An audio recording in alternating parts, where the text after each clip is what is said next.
किसी खास ओहदे पे मकाम पे जगह नहीं मिलती, नौजवान था और यतीम भी था, शौक बन गया दीन पढ़ने का। मोहल्लेदार इलाके वाले कहने लगे कहां से कमाएगा, ना बाप है, ना माँ है, ना घर है, कहां से। हजरत रूमी कहते हैं नौजवान ने जंगल में झोंपड़ी लगा ली, वहां वो सुबह मदरसे जाता, शाम को जंगल में रहता, वहां अल्लाह अल्लाह करता, सबक याद करता। एक दिन बादशाह की बेटी रास्ता भूल गई, जंगल में आई सहेलियों के साथ, बॉडीगार्ड भी साथ थे, पर रास्ता भूल गई। खोती खोती शाम हो गई, ऐसी खोई कि जब रात गहरी हो गई तो आके उस नौजवान के पास रुकी और चिल्लाने लगी। शेर के दहाड़ने की आवाज आती है, भेड़िए के बोलने की आवाज आती है। नौजवान अकेला, सहेलियां बिछड़ गई, गार्ड बिछड़ गए। कहने लगी मैं परेशान हूं, मुझे जगह मिल जाएगी। नौजवान कहता मैंने शहजादी देखी और मुझे भी पता था कि घर एक ही है और रात को अंदर से दरवाजा भी बंद करना पड़ता है, जंगल जानवर भी आ जाते हैं। कहते मेरी छोटी सी कुटिया में, झोंपड़ी में वो आई, रो के कहने लगी सहारा कोई नहीं, अगर मैं पीछे निकलूंगी तो भेड़िए खा जाएंगे। कहते मैंने उसे जगह दे दी। अकेली औरत, चिराग जल रहा है, सबक याद कर रहा हूं। मेरे नबी पाक ने फरमाया जहां मर्द औरत अकेले हो तीसरा शैतान होता है। और शहजादी, वो बच्चा कहता है सबक याद करता रहा सारी रात। वो बच्ची को कहा सो जा, पर वो कहती है नींद मुझे भी कहां आई। ऐसे मौकों पर नींद, सारी रात सबक याद करता। थोड़ी थोड़ी देर के बाद चिराग जलता तो उस पर उंगली रखता, हाथ जलता तो पीछे खींचने, फिर दूसरी उंगली रखता, थोड़ी देर के बाद जलता तो खींचने, हाथ सारा जल गया। सुबह किरणें चमकी तो कहने लगा चल निकल जा, दौड़ जा, बस बड़ा सब्र का इम्तिहान हो गया, चली जा। शहजादी बाहर निकली, सिपाही ढूंढ रहे थे, बादशाह खुद जंगल में निकला हुआ था, मेरी बेटी मिल गई।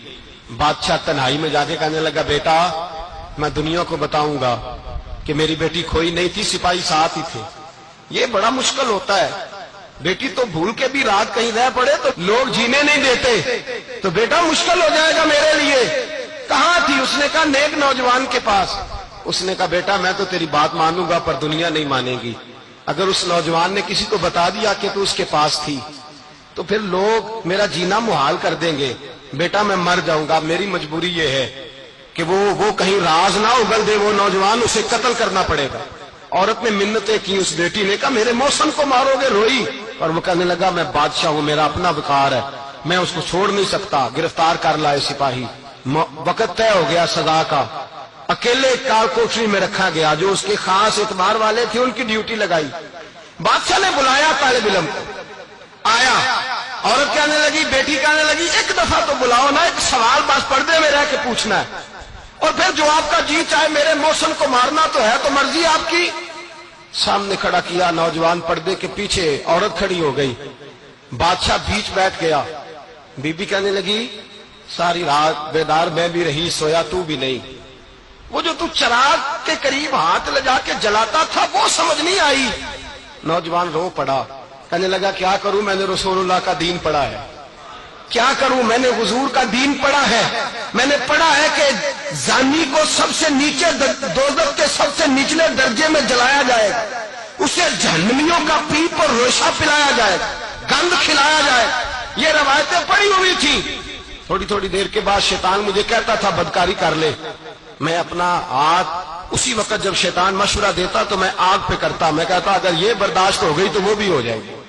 जब हाथ जलता तो मैं समझ जाता नहीं तुझसे तो ये नहीं बर्दाश्त होती तो वो कैसे होगी। फिर मुझे शैतान मशवरा देता कोई देख नहीं रहा, तू बुलाने नहीं गया, खुद आई, मैं दूसरी उंगली लगा देता। मैंने हाथ जलाया और मैं समझ गया जब छोटे से चिराग की इतनी सी शम्मा की आग नहीं बर्दाश्त होती तो दोज़ख की कैसे बर्दाश्त होगी। कहता मैं बाज आया। बादशाह ने ये कहानी सुनी, लफ्ज सुने तो चीख मार के रोया। कहने लगा तालिब इल्म तू तो मेरे नबी का सच्चा गुलाम है और मेरे रसूल के जो सच्चे गुलाम होते हैं उन्हें फांसियां नहीं दी जाती, उन्हें तख्त पे बिठाया जाता है। अब तुझे सजा नहीं होगी बल्कि मैं अपनी बेटी का निकाह तेरे साथ करूंगा और मेरे बाद इस सल्तनत का बादशाह भी तू ही बनेगा। अब वो नौजवान वहां नारे लगा रहा है, कहता लोगों तुम मुझे कहते थे दीन से क्या मिलता है, दीन से तो अल्लाह तख्त ताज भी अता फरमा देता है। अगर नौजवान शर्मो हया वाले बन के रहे अल्लाह सारी इज्जतें दे देगा। देखे ना अल्लाह के फजल से इज्जत मिलती है और जब कोई इज्जतदारों जैसा काम ही ना करे। एक बात और अर्ज करनी है पर वक्त थोड़ा रह गया। जवानों, जिस सीने में दिल होता है वो धड़कता भी है।